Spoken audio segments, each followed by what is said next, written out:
اعوذ باللہ من الشیطان الرجیم بسم اللہ الرحمن الرحیم۔ قرآن حکیم کورس کے ماڈیول ایمانیات کے باب توحید کا مطالعہ کر رہے ہیں۔ اس میں الخالق پر آج ہمارا دوسرا لیکچر ہے کہ اللہ ہر چیز کا پیدا کرنے والا ہے۔ قرآن حکیم کی 23ویں سورۃ المومنون کی آیت 12 اور 13 کا مطالعہ ہم کریں گے۔ ارشاد باری تعالیٰ ہے وَلَقَدْ خَلَقْنَا الْإِنسَانَ مِنْ صُلَالَةٍ مِّن طِينٍ، اور البتہ ہم نے انسان کو مٹی کے خلاصے سے پیدا کیا۔ ثُمَّ جَعَلْنَاهُ نُطْفَةً فِي قَرَارٍ مَّكِينٍ، اور پھر ہم نے اسے حفاظت کی جگہ میں نطفہ بنا کر رکھا۔ ان آیات میں 12، 13 اور 14 میں اللہ تعالیٰ نے انسان کی تخلیق کے عمل کو ذکر کیا۔ سب سے پہلے اللہ تعالیٰ نے حضرت آدم علیہ السلام کی تخلیق کی، اور پھر ان کے ساتھ اماں حوا کی، اور یوں اللہ تعالیٰ نے انسانوں کو ایک جوڑا بنایا، اور پھر دنیا میں انسانوں کی تخلیق کا ایک سلسلہ چل نکلا۔ انسان جس پانی سے پیدا ہوتا ہے وہ اسی مٹی کا جوہر ہے، اور پھر وہ جوہر اس کا نطفہ بنا کر اللہ تعالیٰ نے انسانی تخلیق کا عمل یہ رکھا کہ وہ نطفہ ماں کے رحم میں رہتا ہے، اور پھر انسان کے بننے کا عمل آگے چلتا ہے۔ سورۃ المومنون کی آیت 14 میں پھر اللہ تعالیٰ بتلاتے ہیں کہ ثم خلقنا النطفة علقة فخلقنا العلقة مضغة فخلقنا المضغة عظاما فكسونا العظام لحما ثم انشأناه خلقا آخر فتبارك الله احسن الخالقین۔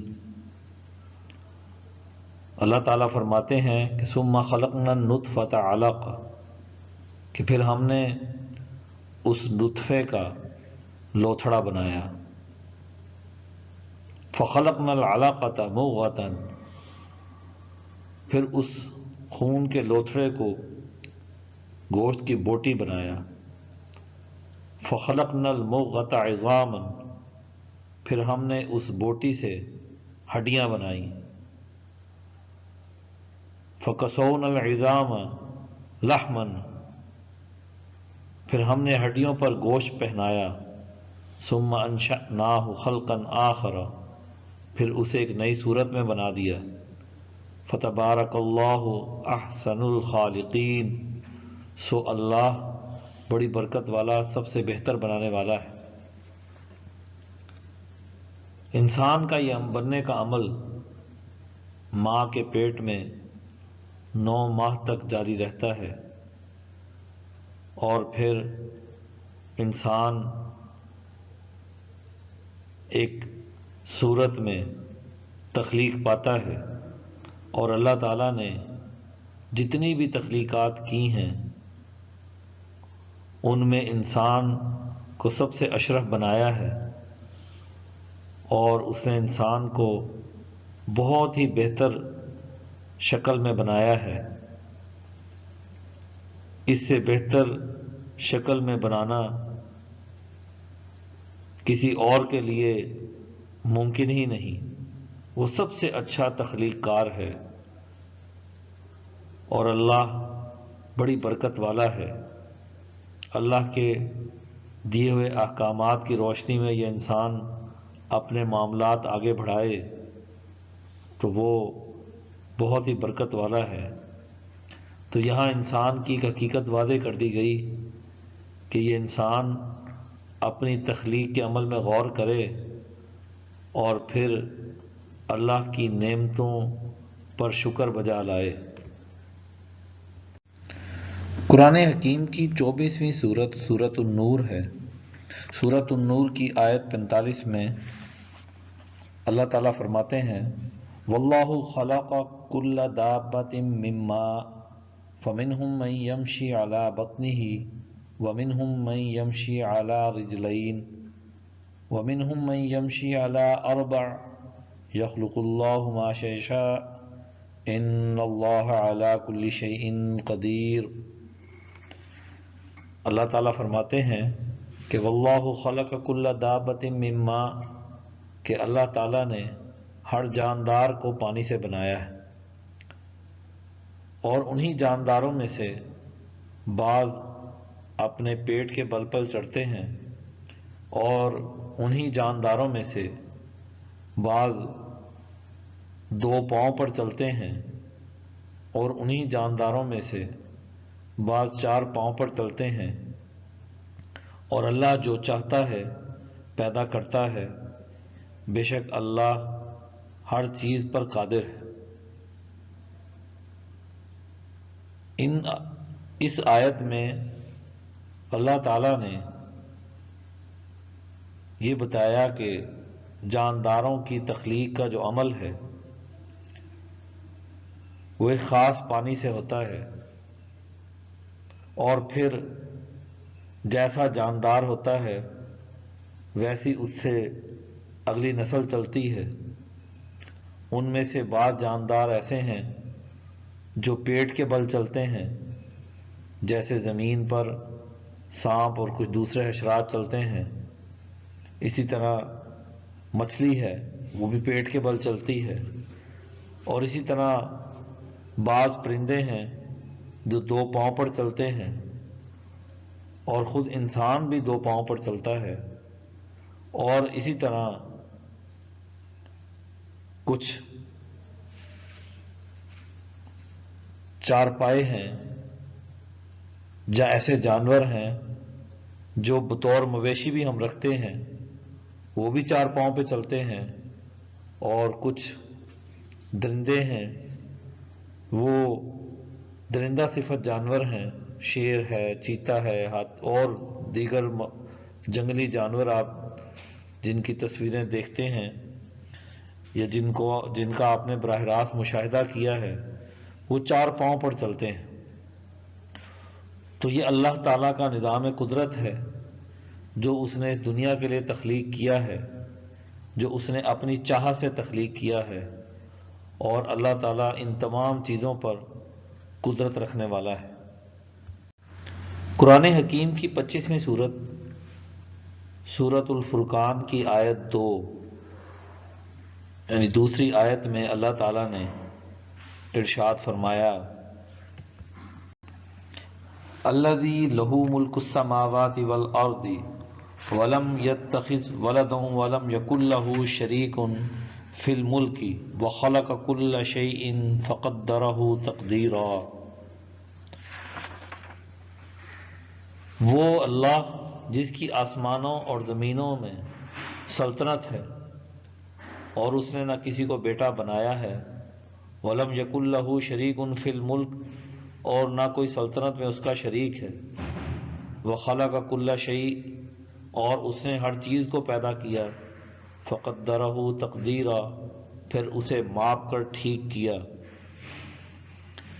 اس میں اللہ تعالیٰ کی بادشاہت کا اعلان بھی ہے کہ زمین اور آسمان میں اسی کی بادشاہی ہے، اسی کی سلطنت ہے، اور اس نے اس میں کسی کو شریک نہیں کیا، کہ اس کا کوئی بیٹا نہیں ہے، اس نے کسی کو اپنا بیٹا نہیں بنایا، اور اس نے ہر چیز کو پیدا کرنے کے بعد اس کو ٹھیک ٹھیک پیمائش پر پیدا کیا ہے۔ اب اس نے جس چیز کے اندر جو نظام رکھا، جو اس کا قانون بنایا، اس چیز سے وہی عمل صادر ہوتا ہے، وہ اس سے باہر کوئی اور عمل کرنے سے قاصر ہے، اور اگر کوئی ایسی کوشش کرتا بھی ہے تو وہ ناکام ہوتا ہے۔ تو اللہ تعالیٰ نے اس کائنات میں جتنی چیزیں بھی تخلیق کی ہیں، ہر چیز اپنے قانون کے مطابق کام کرتی ہے، اس قانون سے باہر رہ کر وہ کوئی اور کام نہیں کر سکتی۔ انسان کوشش کرتے رہتے ہیں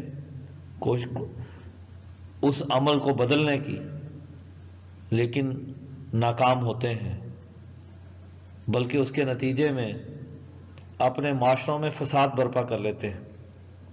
تو اللہ تعالیٰ نے ہر چیز کے لیے جو قانون مقرر کیا ہے، اسی قانون میں رہنا وہ ہر شے کی فطرت ہے۔ قرآن حکیم کی 31ویں سورت لقمان ہے، جس کی آیت نمبر 10 میں اللہ تعالیٰ کا ارشاد ہے: خلق السماوات بغیر عمد ترونها والقى في الارض رواسي ان تميد بكم وبث فيها من كل دابة وانزلنا من السماء ماء فانبتنا فيها من كل زوج کریم۔ اللہ تعالیٰ فرماتے ہیں: خلق السماوات بغیر عمد ترونها، آسمانوں کو بے ستون بنایا، تم انہیں دیکھ رہے ہو، تمہارے سامنے ہیں۔ وَأَلْقَى فِي الْأَرْضِ رَوَاسِيَ أَن تَمِيدَ بِكُمْ، اور زمین میں مضبوط پہاڑ رکھ دیے تاکہ تمہیں لے کر ادھر ادھر نہ جھکیں۔ وَبَثَّ فِيهَا مِن كُلِّ دَابَّةٍ، اور اس میں ہر قسم کے جانور پھیلا دیے۔ وَأَنزَلْنَا مِنَ السَّمَاءِ مَاءً، اور ہم نے آسمان سے میਂہ برسایا۔ فَأَنبَتْنَا فِيهَا مِن كُلِّ زَوْجٍ كَرِيمٍ، اور پھر ہم نے زمین میں ہر قسم کی عمدہ چیزیں اگائیں۔ آسمان اور زمین میں کی تخلیق اللہ تعالیٰ کی ہے، تو اس میں جتنے بھی انعامات ہیں وہ بھی اللہ تعالیٰ کی طرف سے تخلیق کیے گئے ہیں۔ اب آپ دیکھیے کہ آسمان کی یہ خوبی ہے کہ اتنا بڑا آسمان ہمیں نظر آتا ہے، لیکن ہم دیکھتے ہیں کہ اس میں کوئی ستون نہیں، یہ اللہ کی قدرت ہے۔ اور پھر اس نے زمین میں مضبوط پہاڑ رکھ دیے کہ تاکہ اس میں جو بڑے بڑے طوفان آتے ہیں، ہوائیں چلتی ہیں، تیز ہوائیں چلتی ہیں، پانی کے سمندر ہلتے دلتے ہیں، ان میں ٹکراؤ پیدا ہوتا ہے، لیکن ان پہاڑوں کی وجہ سے وہ کسی طرف جھکتی نہیں، اس کا بیلنس باقی رہتا ہے۔ اور پھر زمین پر ہر قسم کے جاندار پھیلا دیے جن کو ہم دیکھتے ہیں، اور پھر وہ آسمان سے میਂہ برساتا ہے، بارش برساتا ہے، پانی برساتا ہے۔ اور پھر ہم یہ دیکھتے ہیں کہ جب اس پانی کا ملاپ زمین کی مٹی سے ہوتا ہے تو اس سے بہت سی عمدہ چیزیں پیدا ہوتی ہیں، اور پھر اس میں رنگ برنگے درخت، رنگ برنگے پھلدار پودوں کے درخت، رنگ برنگے پھولوں کے پودے، یہ اس سے پیدا ہوتے ہیں، جو یہاں کے ایگریکلچر زراعت والوں کا موضوع ہے۔